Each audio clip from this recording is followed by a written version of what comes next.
નમસ્કાર મિત્રો, મારી યુટ્યુબ ચેનલમાં આપ સર્વે મિત્રોનું સ્વાગત છે. હું છું ઝિંકલ. મિત્રો, આજથી ગુપ્ત નવરાત્રિનો પ્રારંભ થયો છે. હિન્દુ ધર્મમાં નવરાત્રિનું વિશેષ મહત્વ છે.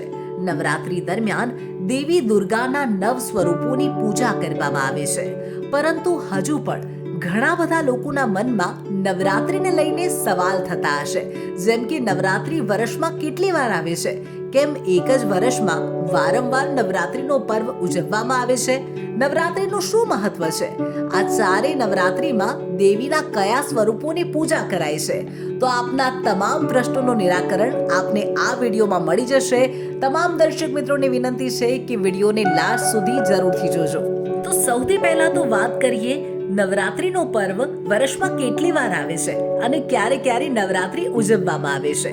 તો સનાતન ધર્મમાં નવરાત્રિનો પર્વ એક વર્ષમાં 4 વાર ઉજવવામાં આવે છે. એટલે કે 4 વાર વર્ષમાં નવરાત્રિ આવે છે. પ્રથમ નવરાત્રિ એ ચૈત્ર માસમાં, બીજી નવરાત્રિ અષાઢ માસમાં, ત્રીજી નવરાત્રિ અશ્વિન માસમાં અને ચોથી નવરાત્રિ એ મહામાસમાં ઉજવવામાં આવે છે. ચૈત્ર નવરાત્રિ અને અશ્વિન નવરાત્રિને પ્રકટ નવરાત્રિ કહેવામાં આવે છે, જેમાં મા દુર્ગા અને તેમના નવ સ્વરૂપોની પૂજા સરળ રીતે કરવામાં આવે છે. પરંતુ અષાઢ અને મહા મહિનામાં આવતી નવરાત્રિને ગુપ્ત નવરાત્રિ કહેવામાં આવે છે, જેમાં માતાની 10 વિદ્યાઓ મેળવવા માટે ગુપ્ત વિધિઓ કરવામાં આવે છે. તંત્ર મંત્રની સાધના અને પૂજા જેટલી ગુપ્ત રીતે કરવામાં આવે તેટલી જ ઝડપથી સિદ્ધિ પ્રાપ્ત થાય છે, અને એટલે જ આ નવરાત્રિને ગુપ્ત નવરાત્રિ તરીકે ઓળખવામાં આવે છે. તો હવે વાત કરીએ નવરાત્રિ કેમ ઉજવવામાં આવે છે, જેને લઈને અલગ અલગ વાર્તાઓ ઘણી પ્રચલિત છે. કહેવાય છે કે માતા પાર્વતીએ જ્યારે મહિષાસુરને મારવા માટે પોતાના અંશથી 9 રૂપ પ્રકટ કર્યા, તો દેવી દેવતાઓએ પોતાના શસ્ત્રો આપી શક્તિનો સંચાર કર્યો. આ પૂરી પ્રક્રિયા 9 દિવસ સુધી ચાલી, અને એટલે જ 9 દિવસ સુધી આપણે નવરાત્રિ ઉજવીએ છીએ. તો બીજી એક વાર્તા ભગવાન શ્રી રામ સાથે પણ જોડાયેલી છે, જે મુજબ એવું કહેવાય છે કે ભગવાન રામ જ્યારે લંકા પર આક્રમણ કરવા માટે જઈ રહ્યા હતા, ત્યારે તેમણે મા ભગવતીની આરાધના કરી હતી. ભગવાન રામે 9 દિવસ સુધી રામેશ્વરમાં માનું પૂજન કર્યું હતું, અને એટલે જ આપણે 9 દિવસ સુધી આ નવરાત્રિ મનાવીએ છીએ. દેવી પૂજાનો આ તહેવાર 2 ઋતુઓના સંક્રમણ દરમિયાન ઉજવાય છે.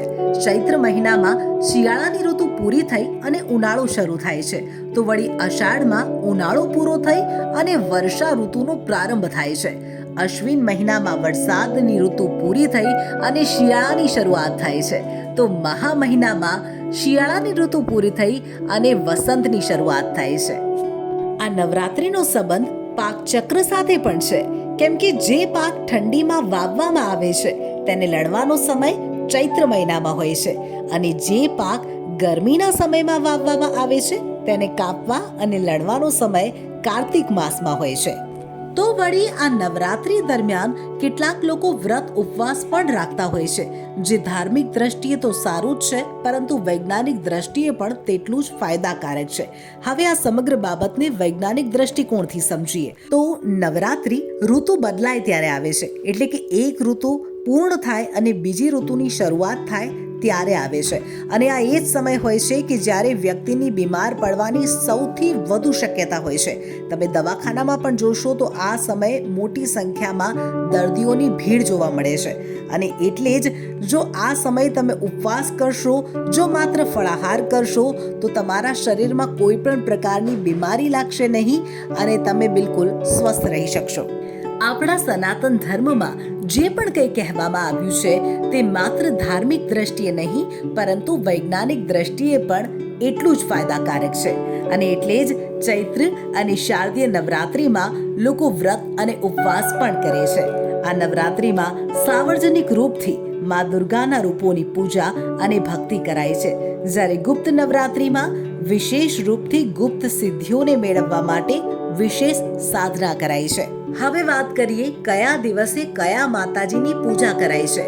નવરાત્રિના પ્રથમ દિવસે શૈલપુત્રી, બીજા દિવસે બ્રહ્મચારિણી, ત્રીજા દિવસે ચંદ્રઘંટા, ચોથા દિવસે કુષ્માંડા, પાંચમા દિવસે સ્કંદ માતા, છઠ્ઠા દિવસે કાત્યાયની, સાતમા દિવસે કાલરાત્રિ, આઠમા દિવસે મહાગૌરી, નવમા અને આખરી દિવસે સિદ્ધિદાત્રીની પૂજા કરાય છે. તો મિત્રો, નવરાત્રિને લગતી અમારી આ વિશેષ રજૂઆત આપને કેવી લાગી કમેન્ટમાં જણાવજો. આશા રાખીએ છીએ કે આપના તમામ પ્રશ્નોના જવાબ આપને મળી ગયા હશે. અને જો આપ આવા જ વધુ ઇન્ફોર્મેટિવ વિડીયો જોવા માંગો છો તો ઝડપથી અમારી ચેનલને લાઈક કરો, શેર કરો અને સબસ્ક્રાઇબ કરી લો. અને હવે મળીએ નેક્સ્ટ વિડીયોમાં.